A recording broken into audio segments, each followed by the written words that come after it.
Ջարում եւ որ մասով է որ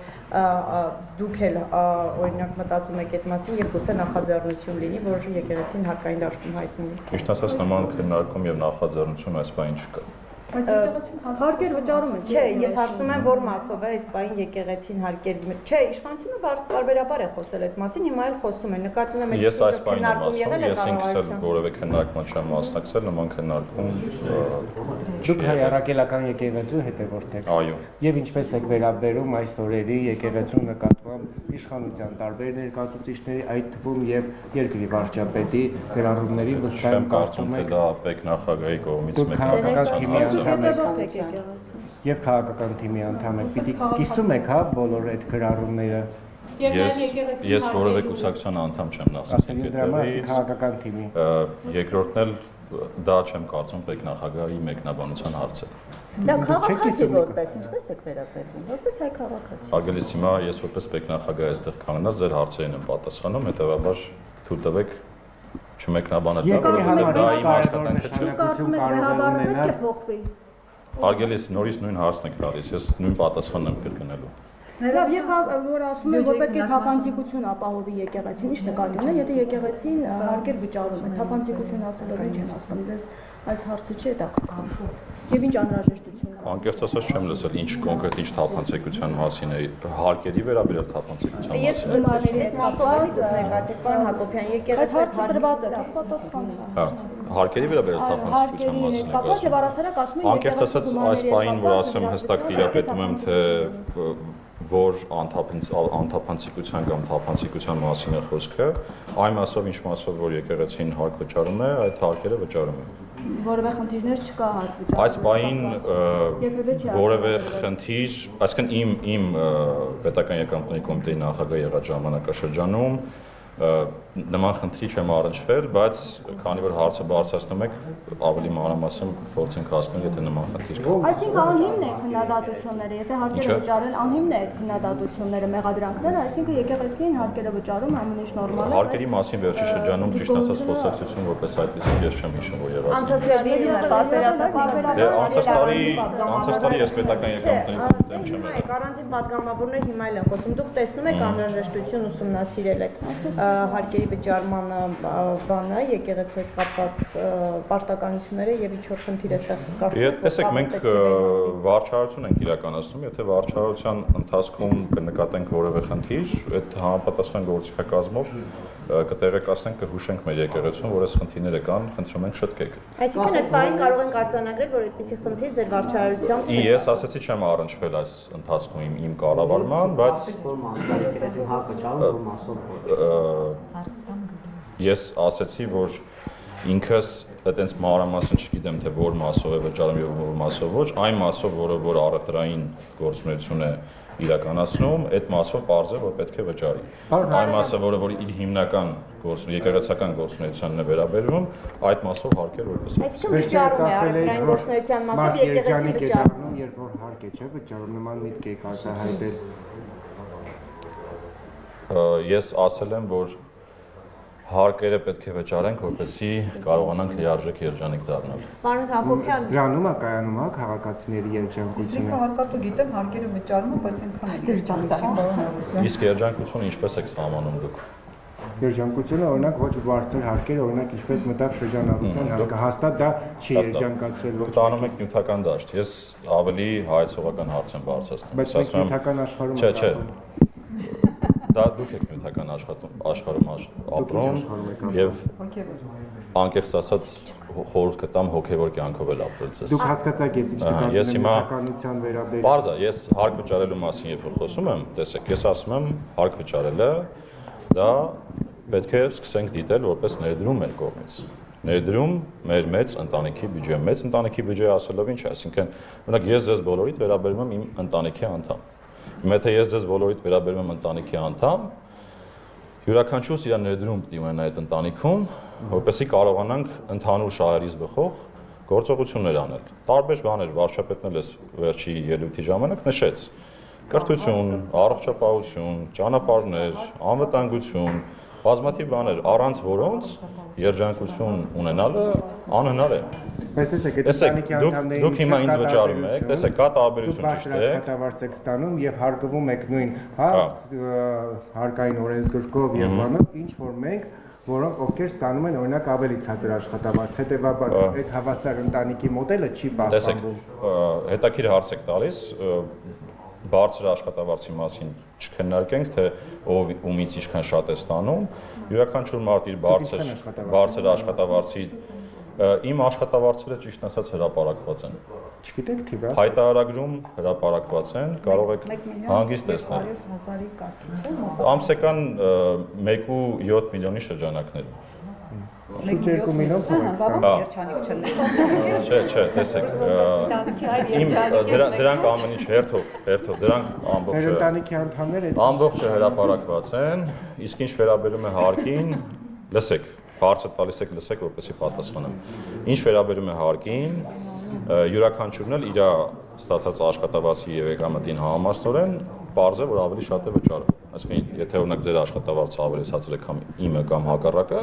յուրաքանչյուրս էլ համապատասխան հարկերը վճարում ենք։ Ես ինքս միշտ վճարել եմ եւ շարունակում եմ նորմալ վճարել։ Դա խնդիր չկա։ Հիմա ինչ է տեղի ունենում, ներդրում ենք կատարում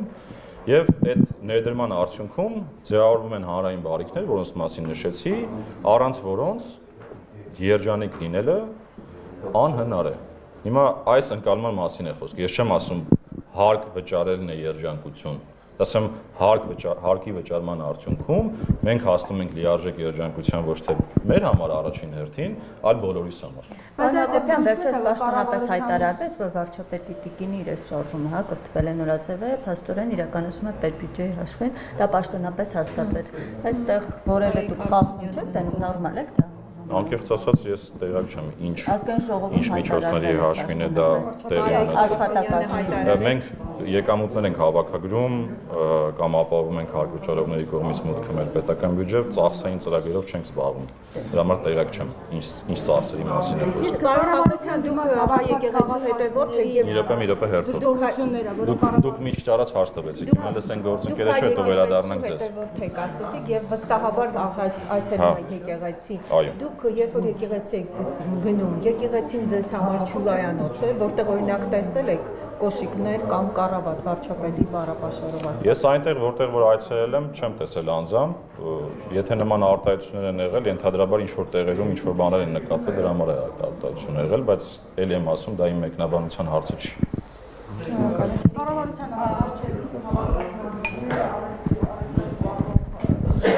նրանք դժգոհություններ ունեն, ասում են, որ հարկերի բարձրացումը դժվարացրել է իրենց կյանքը։ Այս դեպքում այս խնդիրներն ինչպես է լուծվելու, որովհետև փոքր եւ միջին ձեռնարկատերերը ասում են, որ շուտով փակվելու է մեր տնտեսությունը։ Ենթադրում շրջանառության հարկի փոփոխությունների մասին եք խոսում։ Տևական ակցիաներ։ Այո, տևական ակցիաներ տեղի ունեցան, ես ինքս անձամբ բոլորի հետ էլ հանդիպել եմ, տարբեր ակցիաների ներկայացուցիչների հետ հանդիպել ենք, բացատրել ենք, ավելին ասեմ, տեսեք ինչն է հիմնական խնդիրը։ Հիմնական խնդիրը նա է, որ մարդիկ անհանգստանում են փաստաթղթավորել իրենց վաճառքները եւ իրենց ձեռքբերումները եւ ավելի շատ նախընտրում են մնալ ստվերում եւ ավելի մեծ եկամուտներ ստանալ այլ հավասար պայմաններում։ Հիմա մենք ինչ արեցինք, կառավարությունը ընդառաջ քայլ արեց, ասեց, քանի որ դուք անհանգստություն ունեք հարմարվելու նոր մոտեցումներին, գույքագրելու մասին է խոսում, դեռ ասում են, որ խնդիրներ է դա ստեղծում եւ Այո, հիմա դա իրականում վաղուց է դա հայտարարված, ասենք տարի, եթե ոչ 2 տարի այդ հարցերը քննարկվել են եւ ընդամենը հունվարի 1-ից ներդրվել է։ Հիմա ինչ արեց կառավարությունը։ Կառավարությունը ասեց, լավ, ընդառաջ գնաց 6 ամիս աջակցության ծրագիր ներդրեցինք, որից օգտվելով հարկ վճարողների շրջանառության այդ ժամանակաշրջանի համար կարող էին իրենց հարկային պարտավորությունները նույն մակարդակում պահել, մինչև իրենք կհարմարվեն այդ փաստաթղթավորման ու նոր հաշվառման ռեժիմին։ Հիմա, երբ որ նայում ենք օրինակ առաջի երամսյակում, անկեղծ ասած քիչ են դիմորդները, դա խոսում է նրա մասին, որ մարդիկ ավելի շատ նախընտրում են մնալ ստվերում, քան դուրս գալ։ Հիմա ուրիշ բան ասեմ։ Ես ինքս բաց եմ եղել, թափանցիկ եմ եղել, նույնիսկ էլեկտրոնային իմ հասցեն հրապարակել եմ, ասել եմ հարգելի քաղաքացիներ, բոլորդ կարող եք գրել ինձ։ Տեսնենք ինչն է խնդիրը։ Մենք բախվել ենք մի քանի օրինակների հետ Երբ որ քաղաքացին օրինակ այդ շրջանառության հարկվճարող այդ հաշվեկները ներկայացնում, երբ որ մենք այդ թվերի հիման վրա նայում ենք, թե ինչ է իրականում տեղի ունենում, շատերը ուղղակի չեն հասկանում, որ օրինակ այս նույն համակարգի պայմաններում իրենց հարկը կարող է նույնիսկ նվազել։ Իսկ բարձրացումների դեպքում էլ շատ չնչին բարձրացումներ են։ Հետևաբար խոսել նրան մասին, որ հարկերը բարձրացել են, կարծեմ տեղին չէ։ Ստեղ ուղղակի նոր փաստաթղթավորման, գույքագրման ռեժիմի հարմարվելու հարց է, որը կարծում եմ բոլորս ենք ուզում, մենք չենք ուզում, որ ստվերում մնան գործակները։ Իսկ ստվերում մնալու դեպքում խոշորներն են տեղավորվում այդտեղ, մարդիկ են անդադ մնում այդ փոքր չափի գործունեության մեջ եւ իրենք հնարավորություն չեն ունենում աճելու եւ իրենց այդ ասած ներդրումը կատարելու մեր պետական։ Բայց եթե ես տնտեսությունը հիմա փակեն, շատերն ասում են, որ մենք փակում ենք, որովհետեւ ձեռք չի տալիս այլևս աշխատել։ Անկեղծ ասած, առողջով զբաղվողներն էին այդ դժգոհությունը հայտնում։ Դե տեսեք, մենք ներողություն 3-4 տարվա հակոստն ինչպես պետք է գույքագրենք, ինչպես են պատկերացնում։ Մենք դա ձևերնել ենք, նույնիսկ ձևերնել ենք մշակել, հրապարակել ենք, բոլորին ծանուցել ենք էլեկտրոնային, բոլորի հետ անհատական աշխատանք ենք տանում, բողոքներ կան, բողոքներին պատասխանում ենք, բայց ամենահետաքրքիր բանը լսեք, այդ բողոքներից հետո, երբ որ նայում ենք վիճակագրությունը, զուտ առումով շրջանառության հարկի համակարգում տնտեսվարների քանակը աճել է։ Հետևաբար այդ խոսակցություններն էլ են ավելի շատ նորից էլի ասում իմ ասած տրամաբանության մեջ, որ իրանք պետք է կարողանան հարմարվել այս նոր ռեժիմին հաստատարումը։ Պարոն Հակոբյան, նախկինում այս իշխանությունները ասում էին, ներկայացուցիչները ասում էին, որ հայտնի օլիգարխները կարակ են ներմուծում զուգարանի թղթի անվան տակ։ Հիմա նման մախինացիաներ արվում են, թե չեն արվում։ Կոնկրետ նմանատիպ իրավիճակի ես ինքս չեմ հանդիպել։ Իհարկե կան տնտեսվարող սուբյեկտներ, որոնք փորձում են այլ ապրանքների անվան տակ գրանցումներ անել, բայց դա էլ ունենք գործիքակազմ։ Մենք ունենք մաքսային վերահսկողության գործիքակազմեր, այդ թվում նույնիսկ եթե սահմանին ինչ-որ մի բան օրինակ չստացվի վերահսկել, որտեղ ռիսկի համակարգի աշխատում երբեմն լինում են օրինակ ավտոմատ բացթողումներ, մենք նաև Հայաստանի ներսում հետբացթողումային վերահսկողություն ենք անում, նման դեպքերում վերանայել ենք տալի, համապատասխան դեպքերում էլ ակտավորումներ ենք իրականացնում։ Եվ պարոն Հակոբյան,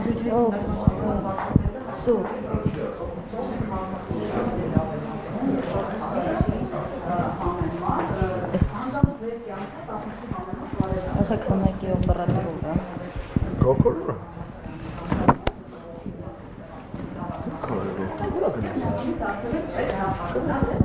Եվ ձեր նման գործում են, որտեղ 50%-ով իրենց կյանքը բարելավել է ձեր կարգին։ Անկեղծ ասած նորից էլի պետական եկամուտների կոմիտեի շրջանակում չէ, պարզապես քանի որ լսել եմ եւ նաեւ մենք էլ ենք հետևում ցուցանիշներին, տեսեք, խոսքը միջին աշխատավարձերի համեմատության մասին էր,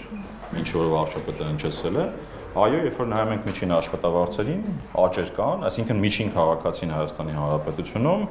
բարելավել է իր կյանքը, եթե գնաշներ օրինակ այդ անվանականից հանում ենք, այդ չափով բարելավում կա։ Դա դեռևս չի նշանակում որ բոլորի մոտ համաչափ է։ Դա ուղղակի ընդհանուր տենդենսն է այդպեսին։ Ու իրականում այո, բարեկեցության այդ առումով միջինում բարելավում կա։ Գնաճը ինչքան է քանում կներեք։ Հիմա չափը ճիշտ ասած 2025-ին գնաճը կազմել է 7.4%, մրգերը թանկացել են 13.4%, բանջարեղենը 29%։ Մի քանի տարվա մասին է խոսքը։ Հիմա մի քանի տարվա մասին է։ Այդ ինչ որ հնչեցրել է վարչապետը, գները հանած նաև հնչեցրել է թե ինչքան է բարելավում միջին քաղաքացու կյանքը։ Եթե գնաճ կա սննդի առաջնային սննդի շուկայում օրինակ միջին որակի ձեթը թանկացել է 120-ից 150 դրամով եւ դա Հայաստանի քաղաքացիների համար լրջագույն խնդիր է ավել վճարել։ Դուք ինչպես եք տեսնում այս խնդրի լուծումը ինչպես։ Ճիշտ ասած դա պետական եկամուտների կոմիտեի աշխատանքի տիրություն չէ, կարծում ավելի ճիշտ կլինի այդ հարցը ուղղեք գնաճի հետ աշխատող կառույցին, որը կենտրոնական բանկն է։ Պարոն Հակոբյան, Հայաստանը Ադրբեջանի հետ ապաշրջափակման հարցով բանակցություններ է վարում, տարբեր առաջարկներ է ուղարկում ադրբեջանական կողմին, այդ մասին վարչապետն է հայտարարում, որ առաջարկները տարբերաբար առաջարկում են։ Հիմա ես ուզում եմ ձեզ հարցնել, քանի որ այստեղ շատ քննարկումներ, ինչ-որ խնդիրների մասին բարձրաձայնումներ կան, ուզում եմ հասկանալ Հայաստանը այն ռեժիմը, որ առաջարկում է Ադրբեջանի, նախ ձեր կառույցը վստահաբար այս քննարկումներում կամ այս առաջարկների նաև որպես մարմին, որը հետո խնդրին առնչվելու է, տեղյակ է, ինչ կոնկրետ մեխանիզմ է առաջարկվում Ադրբեջանին իրենց տարածքից Հայաստանով իրենց մյուս տարածք անցնելու համար։ Խոսքը այստեղ հենց գնացքների մասին է, որովհետև այս փուլում հենց գնացքների մասով են առաջարկները, այսինքն երկաթգծի շահագործման մասին է։ Ճիշտ ասած, այն ինչը հրապարակման ենթակա է, կարծում եմ եւ վարչապետը եւ Աշտանքային խմբի ղեկավար համապատասխան փոխվարչապետը հրապարակում է։ Ես ընդհանրապես տարբեր առիթներով եղել է դրա մասին խոսել ենք, այդ թվում նաեւ բարբերաբար ինձ հարց են տալիս Թուրքիայի սահմանի բացման հետ կապված։ Մենք մեր խնդիրը մաքսային վերահսկողությունը կազմակերպելն է ցանկացած սցենարի դեպքում։ Այդտեղ խոսում ենք օրինակ ապաշրջափակման մասին, սահմանների բացման մասին, ուղղակի պետքա այդ սցենարներին պատրաստ լինել։ Հիմա ես հստակ ասել եմ, որ մենք սցենարներին պատրաստ ենք այն առումով, որ ունենք օրինակ նույն մարգարեի կետը ունենք համապատասխան սարքավորումներ եւ գործիքներ, որոնք հնարավորություն կտան ցանկացած սցենարի ադապտացվել եւ մեր մաքսային վերահսկողությունը իրականացնել։ Սրա մասին է խոսքը։ Հիմա եթե խոսքը կոնկրետ հայ-ադրբեջանական այդ երկաթգծի շահագործման մասինն է, եթե այստեղ օրինակ կողմերը հասնեն քաղաքական համաձայնության եւ արդեն երկաթգիծը գործի, մաքսային վերահսկողության հնարավորություն ՊԿ ունենալու է, այսինքն այդ գնացքները, որոնք անցնելու են Հայաստանի տարածքով, ամբողջությամբ այդ բեռների մասին, պարունակության մասին ինֆորմացիան դուք ունենալու եք եւ խնդրի դեպքում ունենալու եք նաեւ լծակ այն ստուգելու։ Այսինքն այդտեղ ոչ մի տեսեք, ցանկացած հարց, որ քննարկվում է եւ խոսվում ենք Հայաստանի սահմանի հատման մասին, այո, այդտեղ կա մաքսային վերահսկողության հարց եւ միշտ մաքսային վերահսկողության հարցը լինում է օրակարգային հարցերից մեկը, թե ինչպես է կազմակերպվելու։ Այդ տեսանկյունից ես ասացի, սցենարներին պատրաստ ենք, իսկ կոնկրետ այդ խոսակցությունը ես տեղակ չեմ։ Իսկ այդ դեպքում, երբ որ քաղաքական պաշտոնյաների պատասխանատուների կողմից խոսվում է դյուրացված անցում կազմակերպելու պատրաստակամության մասին, այստեղ ինչ է առաջարկվում Ադրբեջանին, որ օրինակ չի առաջարկվում մյուս անցումների դեպքում։ Ինչով է տարբերվելու սա։ Այդ դյուրացումը ինչ է նշանակում, կբացատրեք տեխնիկապես։ Կան տարբեր քննարկումներ, որոնց արդյունքները ինստիտուցիոնալ ձևով հրապարակվում են համապատասխան Աշտանքային խմբի ղեկավարության կողմից։ Երբ որ նման հրապարակումներ կլինեն, կլսեք։ Իսկ դյուրացում ասելով, եթե ընդհանրապես, տեսեք, եթե որպես որն է դրա պրակտիկան։ Հիմա էլ մենք կյանքում ունենք, ասենք մենք մեր կյանքում ունենք ռիսկերի համակարգ, որտեղ ավտոմատ կերպով ինչ որ ցուցիչներ ուսումնասիրելով մեր համակարգը ինչ որ ապրանքներ ուղարկում է կանաչ ուղի, ինչ որ ապրանքներ դեղին ուղի, ինչ որ ապրանքներ կարմիր ուղի։ Դրանք օրինակ կանաչ ուղի գնալը նշանակում է, որ առանց որևէ խնդրի կարող է անցնել սահմանը, որովհետև հայտարարագիրը նախորդ դրացվել է, որևէ ռիսկ չկա տվյալ ապրանքի հետ եւ ինքը սահմանը անցնում է։ Կամ օրինակ ավտոմատ բացթողնման համակարգ ունենք, արդեն պիլոտավորեցինք, որտեղ էլի այդ ցուցիչների ուսումնասիրության արդյունքում ներմուծումը ավտոմատ բաց է թողնվում սահմանին, որտեղ մենք տեղեկատվություն ունենք, որ ինքը ռիսկային չէ։ Այո։ Այսինքն չի լինում այնպես, որ օրինակ մենք չգիտենք ինչ է անցնում սահմանին եւ ավտոմատ բաց ենք թողնում։ Այսինքն այդ մեխանիզմները վաղուց կան։ Հիմա եթե օրինակ խոսքը կոնկրետ Ադրբեջանի դեպքում է, երբ դուք տեսնեք այն բեռը, որ անցնելու է, տեսնեք խնդիր, դուք հանգիստ կկարողանաք այդ բեռը ստուգել եւ թույլ տալ կամ թույլ չտալ։ Այսինքն մենք մեր վերահսկողությունը, մեր իրավասությունների շրջանակներում մաքսիմալ վերահսկողությունը անելու ենք այնպես, ինչպես անում ենք հիմա ցանկացած սահմանի դեպքում։ Հիմա այդ ռեժիմը մենք ում հետ ունենք, այդ ասած որ հայտարարագրերը մեր բոլոր բաց սահմանների հետ, Իրան, Վրաստան։ Բայց այդ դեպքում ինչն է, որ մենք ինչ ենք առաջարկում Ադրբեջանին, որ օրինակ մյուս դրա մասին ասացի, իմ տիրույթում չէ, դա արդեն ավելի շատ թե ինչ սցենար կքննարկվի եւ կհայտարարվի դրա մասին։ Թույլ տվեք վերջի հարցը ու գնանք։ Վրաստանում տեղի ունեցող արդյոք ձեր կարգավորման տիրույթում է թե ոչ բեռների արտահանման հետ կապված եւ ինչպես պետք է այդ խնդիրը լուծվի, որովհետեւ նաեւ դա ինչ որ առումով հարկային մուտքերի հետ կապված է խնդիր տալու շատ գործարաններ հիմա աշխատողներին ուղարկել են տուն, արտադրությունը դադարեցրել են, այդ հասկացաք ինչ եմ ասում։ Լավ նորություններ կան, որովհետեւ արդեն բեռները տեղաշարժվում են դեպի Ռուսաստան, արդեն վերջին օրերին սկսել է այդ process-ը, ոչ թե